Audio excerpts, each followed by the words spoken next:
Hey, you made it! My first speaking Blender tutorial. Alright, this is a treat, because I'm gonna make this.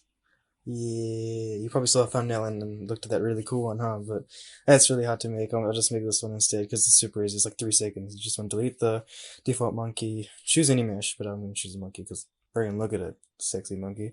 Anyways, so you just press Control B, and you in edit mode obviously, and you scale it up, and then you stop, and then you press Control B again, and then you stop, and then it looks like this, somewhat like this if you choose a monkey like me. But if you're feeling super adventurous, then you can press Control B again in edit mode, and it would look like this. Pretty cool. It's super spiky, and so I was happy with this. It looks pretty abstract. It looked pretty cool. So I got my camera, and I put it in the right spot, because that's the first thing you do when you set up scene. Just put the camera in the right spot. And I wanted some depth in this, because this looks pretty intricate. So I wanted it to look like, had some depth. So I went into the Look Dev workspace, and I went into the depth of field settings in my camera, and I just made the f-stop as low as I could, so 0.1, and you just change the distance pretty slowly, and so that's when you can tell where the focus is, and you can just turn the f-stop back up just enough so there's a little bit of depth, you know? And once I was happy with that, I went onto the shading workspace and clicked on the world up at the top left corner.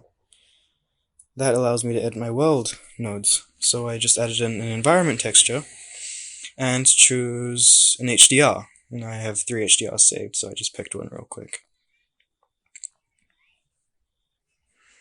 But it was a really hard choice, because you know that they're all so good, but I chose the first one because it looks pretty nice.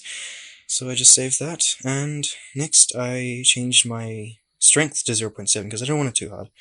And then I just added in a mix shader and a light path node, so that the camera filters out the type of light, and it only shows the reflections, but not the HDR. So when I look into rendered view, it only shows the reflections on the object and not the background, which is pretty cool. So then after doing that, you can just go into the object and choose a nice color. I chose a nice goldish color, and I can just turn the metallic all the way up, and yeah, it looks pretty nice. But I'll turn the roughness down, because I want those reflections, they're always good.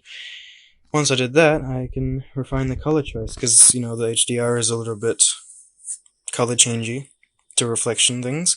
So I just chose a pretty good color, and that's it. That's pretty much it. That's just how it is. It's pretty good. And you can do this with pretty much any mesh. The one that you saw in the beginning was an icosphere.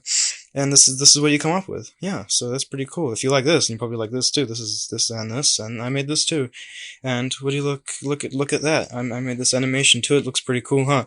It's like the icosphere, but like in the dark. And this one's like where the world is the default color, and it looks really really nice.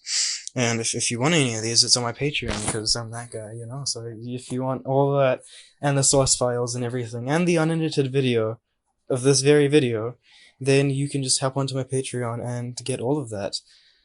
Yeah, it's really good, and it's yeah, and I'm gonna make more videos like this in the future, so stay tuned. Alright, see you in the next one.